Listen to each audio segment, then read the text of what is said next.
Story 1. I never turned around. I was standing in the bathroom, staring into the mirror, when my phone suddenly buzzed from the other side of the room. The message was from my own number. It said, "Do not turn around." My heart reacted before my brain did. My reflection froze, eyes wide, jaw tight. Nothing about my face felt intentional anymore. I checked the timestamp. Sent just now. My hands were empty. I hadn't touched my phone. I whispered no to myself and read the message again. Slower this time, as if reading it carefully might change its meaning. Do not turn around. The bathroom light flickered once, not dramatically, not like in movies, just enough to interrupt my thoughts for half a second. I forced myself to breathe. This was nothing, a glitch. Stress. I turned away from the mirror anyway. There was nothing behind me, just the doorway. The hallway light on, the apartment quiet. I laughed, but the sound came out wrong, thin and shaky. I picked up my phone. The message was still there. Then another one appeared. "You looked last time." That was when I realized the problem wasn't fear. It was memory. I couldn't remember turning around the first time.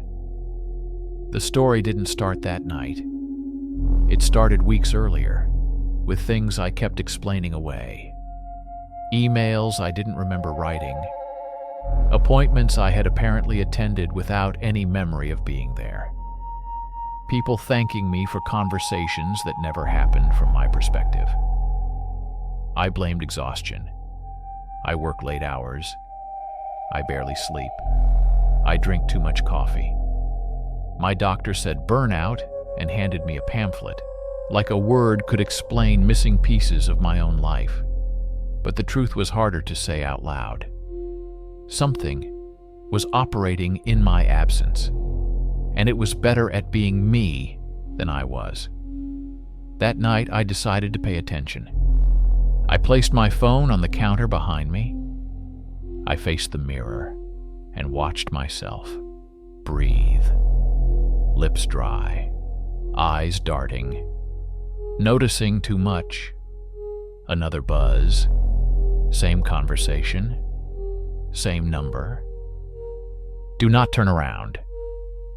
Then a second line appeared. "If you look again, you won't remember this part." My reflection swallowed hard. I spoke out loud. "What part?" The phone lit up almost immediately. This one. My head felt full, like it does when you've been awake too long and thoughts stop connecting properly. I felt something behind me. Not breath, not movement, not a presence, just certainty. The kind you feel when someone is standing too close, even without touching you. I kept my eyes on the mirror. Behind my reflection, the doorway was visible, the dark stretch of hallway leading into the apartment. And in that hallway, there was something that didn't belong. At first, my brain refused to label it. It fit human parameters, height, posture, proportions. But its face was wrong. The smile was too wide, not open-mouthed, not snarling, just stretched, motionless, as if it had been practiced. Its eyes were fixed not on me, but on my reflection. My phone buzzed again. You don't feel this as fear, because fear requires uncertainty. My reflection trembled. The thing in the hallway did not. I couldn't move. My shoulders locked. The mirror felt like the only thing keeping me real. Another message appeared. You feel it as replacement. Tears ran down my face without permission. I'm not doing this, I whispered. The reply came calmly. You are. You just don't remember the parts where you agree. I woke up on the bathroom floor in daylight. My head ached. My jaw hurt, like I'd been clenching it all night. The phone was on the counter exactly where I left it. No open apps, no messages, no evidence of anything I'd experienced. I checked my reflection again. Normal, tired, human. I went to work. No one said anything was wrong. That was worse than the hallway, because people usually notice when you're off. Instead, I kept getting compliments. You handled that perfectly. You seem more confident. Whatever you're doing lately, it's working. I checked my phone constantly. Nothing. Until that night. I was lying in bed, staring at the ceiling, afraid to sleep and afraid to stay awake. Buzz. Same conversation. New message. Tonight you didn't look. Then another line. Good. Then a third. We're making progress. I typed back for the first time. Who are you? The typing indicator appeared immediately, then stopped. Then another message arrived. I'm you, without hesitation. My chest tightened. You're not me, I whispered into the dark. The answer came calmly. You're the remaining part. I closed my eyes. The bed shifted slightly. Not weight, not movement, adjustment. Like a decision being finalized. My phone lit up one last time. Sleep now. I'll handle the night shift. I wanted to scream. I wanted to run. Instead, relief washed over me. And that was the most terrifying part. Because as my thoughts slowed and the world softened, I understood something with perfect clarity. I hadn't been targeted. I had been optimized. Story 2. Someone answered for me. The call ended before I realized I had never answered it. I was sitting on my bed, phone in my hand, staring at the screen as it went dark. No missed call, no active call, just the lock screen reflecting my confused face. Then a message arrived. Thanks for picking up. We'll proceed as discussed. My stomach tightened. I hadn't spoken to anyone. I checked my call history. There it was. An outgoing call. Duration, 12 minutes. My phone was still warm. I tried to reconstruct the last hour. I remembered sitting down. I remembered unlocking my phone. I remembered seeing an incoming call from an unknown number. I did not remember answering it. I did not remember speaking. And yet someone clearly had. At work the next day, my manager stopped me in the hallway. Quick thing, he said. About yesterday's call. I felt my pulse spike. What call? He blinked. The one with legal. You handled it well. I laughed, because that's what you do when panic hasn't decided where to land yet. I stopped myself. Right. That one. He nodded. You were calm. Direct. You didn't over-explain. Honestly? I wish you always sounded like that. That phrase again. Always sounded like that. I checked my calendar. There was an entry I hadn't added. 16:30, call with legal, completed, notes underneath it. Typed. Clean. Agreed to revise terms? Accepted responsibility? No follow-up required. I stared at the screen until my eyes burned. Accepted responsibility for what? That evening, I sat at my kitchen table and waited. I didn't distract myself. I didn't scroll. I didn't play music. I just waited, phone face up, watching the screen like it might blink first. At 22:11, it rang. Unknown number. I did not touch it. The screen changed anyway. Call connected. I didn't move. I didn't breathe. A voice spoke. Good evening, it said. Thanks for getting back to us so quickly. I swallowed. I didn't answer. There was a pause. Then a small, almost amused exhale. Yes, the voice said. You did. I didn't, I repeated, louder this time. You're speaking now, the voice replied calmly. The line was already open. My skin prickled. I looked at my hand. My thumb was nowhere near the screen. I think there's been a mistake, I said. Another pause. No, the voice said. There hasn't. Something about the certainty in that sentence made my chest tighten. You sound different, the voice continued. But the agreement stands. What agreement? A brief hesitation. Not confusion. Calculation. You confirmed the transition, the voice said carefully. We assumed you remembered. My heart pounded. Transition to what? Silence. Then, I'm not authorized to explain that part. The call ended. I threw the phone onto the couch like it had burned me. My hands were shaking. I checked the call log. Another outgoing call. Duration, 14 minutes. Timestamp, overlapping the call I'd just experienced. 2 conversations. 1 device. One of them, not involving me. I didn't sleep that night. I sat on the floor with my back against the bed, phone in my lap, staring at nothing. Around 3 o'clock, the screen lit up again. New message. You didn't need to interrupt. My throat went dry. Who is this? The reply came instantly. I handled it. You complicated things. I typed back. What things? 3 dots appeared. Disappeared. Appeared again. Then, you're not good at firm answers. I stared at the screen. That's not true, I whispered. The phone buzzed. It is. That's why they asked for me. The next morning, I received an email. Subject: confirmation of verbal agreement. It summarized a call I didn't remember. My name was on it, my approval, my consent. I replied immediately. I don't agree to this. The reply came back less than a minute later. Per yesterday's call, the matter is resolved. I read it 3 times. Yesterday's call. Which one? That afternoon, I called my sister. She answered on the first ring. You sound better, she said immediately. I closed my eyes. What do you mean? Calmer, she said. More decisive. Like when you called me last night. I didn't call you. She paused. You did?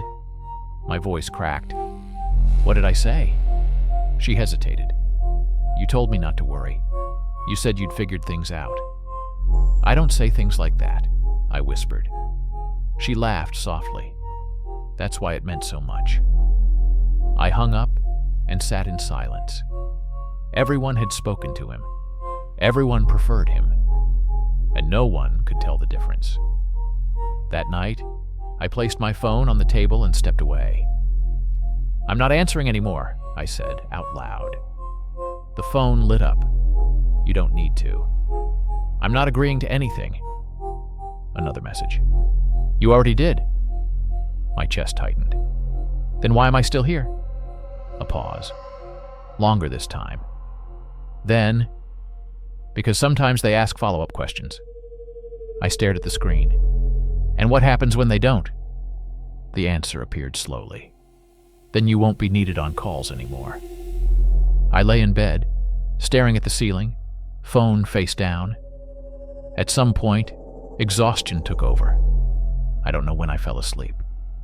I woke up to sunlight and a voicemail notification. I pressed play.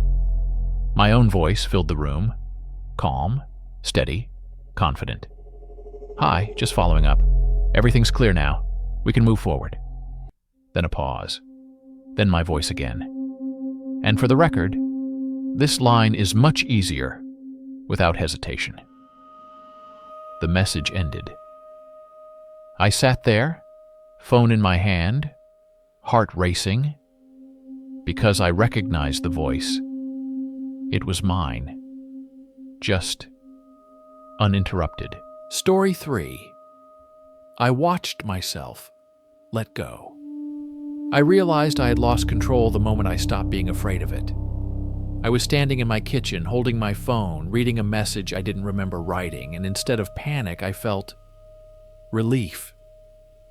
The message said, handled. You don't need to worry anymore.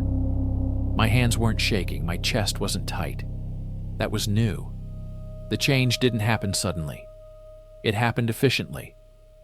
I stopped interrupting myself mid-sentence. Stopped apologizing for things that didn't need apologies. Stopped replaying conversations in my head after they were over. people noticed. "You're different," my manager said. "In a good way." "You finally seem comfortable," my sister said. Comfortable. That word should have scared me. Instead, it felt accurate. I still had gaps. But they didn't feel like holes anymore. They felt like edits. Time I didn't need to experience because the outcome was already decided. I'd sit down to write an email and find it sent.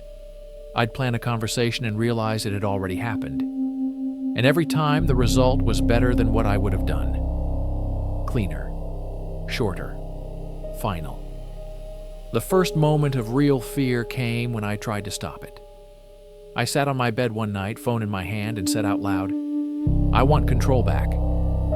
The phone buzzed immediately. Why?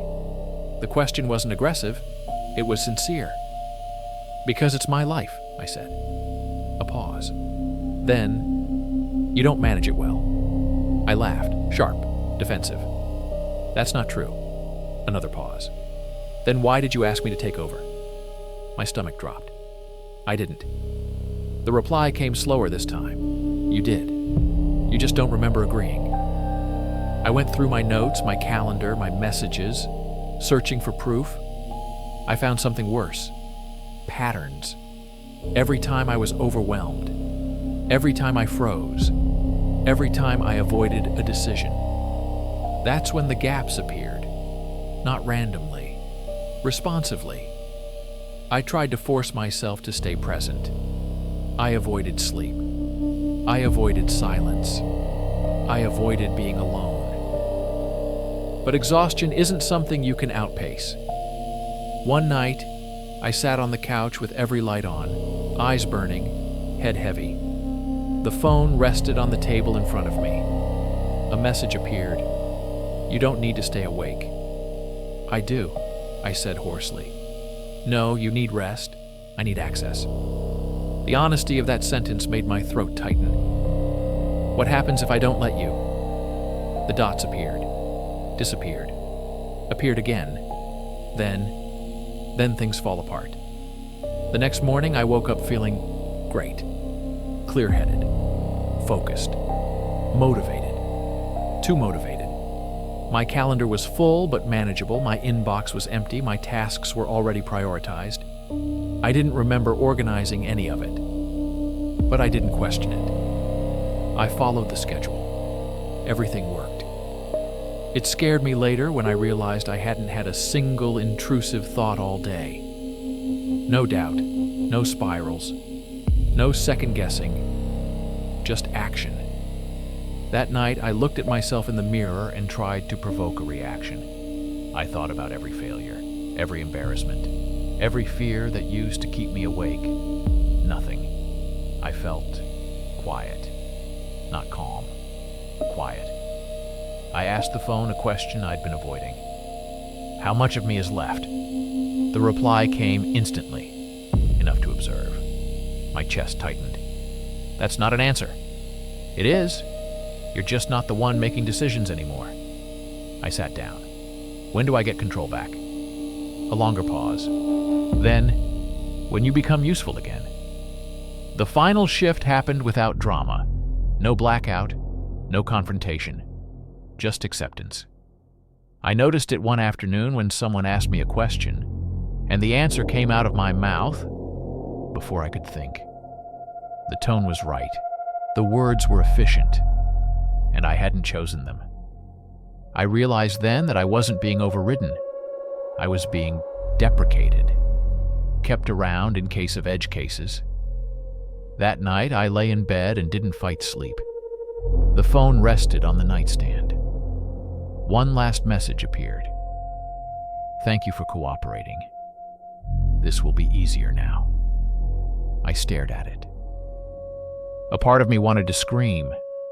A smaller part. A weaker part.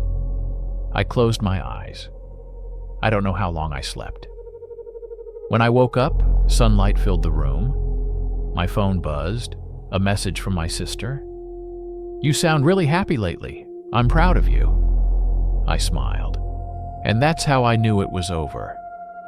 because the smile came naturally, without fear, without resistance, without me asking why.